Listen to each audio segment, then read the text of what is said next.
Hello everyone, right now আমি এখন আছি এমকেএস ব্যাটের ফ্যাক্টরিতে। আজকে আমরা এমকেএস ফ্যাক্টরি থেকে একটি ব্যাট নেব। ব্যাটটি হচ্ছে জুবায়ের ভাইয়ের জন্য। আমি আর জুবায়ের ভাই এবং সাথে আছে ফরাদ রেজা ভাই, যিনি আগে থেকেই ফ্যাক্টরিতে ছিল এবং এমকেএস অল্প সময়ে অনেক সুনাম অর্জন করেছে বাংলাদেশে। হ্যালো এভরিওয়ান, আসসালামু আলাইকুম। নতুন একটা ভিডিওতে আপনাদের স্বাগতম। আজকে আমরা বের হয়ে পড়লাম এমকেএস ব্যাটের ফ্যাক্টরিতে যাওয়ার উদ্দেশ্যে। যাচ্ছি আমি এবং জুবায়ের ভাই। যেহেতু বাইরে প্রচণ্ড শীত, এজন্য সম্পূর্ণ শীতের সাপোর্ট নিয়েই বের হইছি, যাতে কোনোভাবেই শীত না লাগে, যেহেতু বাইকে যাব। আল্লাহর নাম স্মরণ করে বের হয়ে পড়লাম। এই মুহূর্তে আছি কাটাখালী বাজারের একটু আগে। কিছু সময়ের মধ্যে কাটাখালী বাজার পার হব এবং সেই সঙ্গে জুবায়ের ভাইকে বলছিলাম বাইকটা একটু আস্তে চালাতে, যেহেতু আমার প্রচণ্ড জ্বর। আর আপনারা দেখতে পাচ্ছেন বাইকটি খুব স্লো চালাচ্ছে। এবং আমি বরাবর সবসময় বলে থাকি, রাজশাহী শহর কিন্তু অসম্ভব সুন্দর। এটা হচ্ছে বিনোদপুরের আগে। গুগল ম্যাপের সাহায্য নিয়ে যাচ্ছি, যেহেতু আগে পরে কখনোই এমকেএস ব্যাটের ফ্যাক্টরিতে যাওয়া হয়নি, এজন্যই গুগল ম্যাপের সাহায্য নিচ্ছি।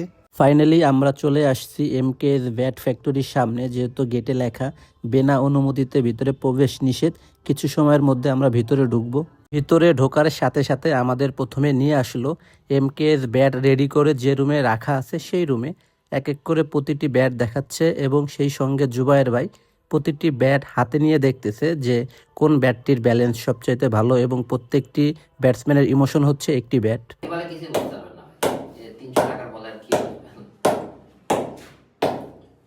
জুবায়ের ভাইয়ের সাথে যাকে দেখতে পাচ্ছেন তিনি আর কেউ নয়, একসময় বাংলাদেশ জাতীয় দলের নামকরা একজন pace bowler allrounder Farhad Reza ভাই। এবং আমাদের সাথে আছে ব্যাট মাস্টার মাইন্ড শাহিন ভাই। আমাদের এখন নিয়ে আসলো ব্যাট ফ্যাক্টরি, যেখানে ব্যাট তৈরি করা হয়। এই এমকেএস ব্যাট ফ্যাক্টরির মালিক জাতীয় দলের প্লেয়ার মেহেদী হাসান মিরাজ ভাই এবং ইমরুল কায়েস ভাই। প্রত্যেকটি ব্যাটের পাওয়ার লাইন এবং ব্যালেন্স অনেক বেশি ভালো এবং প্রত্যেকটি জায়গায় এক এক ধরনের কাজ চলতেছে। এই সাইডে হচ্ছে আপনার টেপ টেনিস ব্যাট রেডি করতেছে। এটা কোনো সাধারণ মেশিন না, এটা হচ্ছে ব্যাট কাটিং করা মেশিন, যে মেশিন দিয়ে একটা ব্যাটের পরিপূর্ণ শেপ এবং অসম্ভব সুন্দর করে তোলে। ফ্যাক্টরির ভিতরে অনেক জায়গা, এটা আমি আপনাদের সম্পূর্ণ দেখাচ্ছি। এবং যে কাঠগুলো দেখতেছেন এগুলো সাধারণ কাঠ না, প্রত্যেকটি কাঠ রোদে শুকানোর জন্য দেওয়া হয়েছে এবং প্রত্যেকটি কাঠ দিয়েই কিন্তু উন্নত মানের ব্যাট তৈরি করা হবে। ফ্যাক্টরির ভিতরে বিভিন্ন জায়গায় এইভাবে কাঠগুলো সাজিয়ে রাখা, যাতে রোদে একটু শুকায় এবং এগুলো দিয়েই পরবর্তীতে ব্যাট তৈরি করা হবে। অনেকগুলো ব্যাট দেখার পরে এই দুইটা ব্যাট একটু বেশি ভালো লাগছে, কারণ এই দুইটা ব্যাটের পাওয়ার লাইন এবং ব্যালেন্স অনেক বেশি ভালো ছিল। এবং ফরাদ রেজা ভাইও বলতেছে যে তুমি দেখো তোমার যে ব্যাটটি বেশি কমফোর্টেবল মনে হয় তুমি ওইটাই নাও। এখন এই ব্যাটটি একটু পরখ করে দেখবে যে কোনটার পাওয়ার লাইন কীরকম।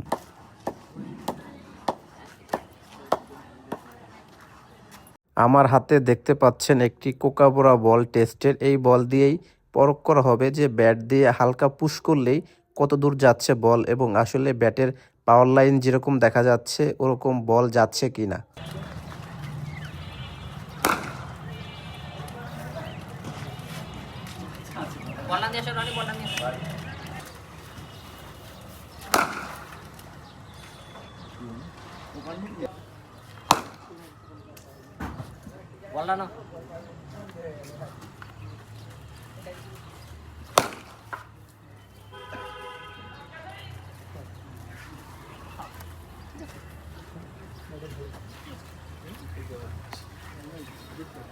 কাটটা আমার হেভি পছন্দ হয়েছে রে। গ্রেন তো কোনো ফ্যাক্ট না। তৌফিক ভাই এরকম চাই। হ্যাঁ হ্যাঁ। ব্যাটটি দেখে রাকিন কর্নওয়ালের নাম মনে পড়ে গেল। একটি গাছকে প্রথমে হালকা ব্যাটের শেপ দিয়ে দেন ডাটি লাগানো হয়, পরবর্তীতে সেই ব্যাটটি প্রপার একটি শেপ দেওয়া হয়।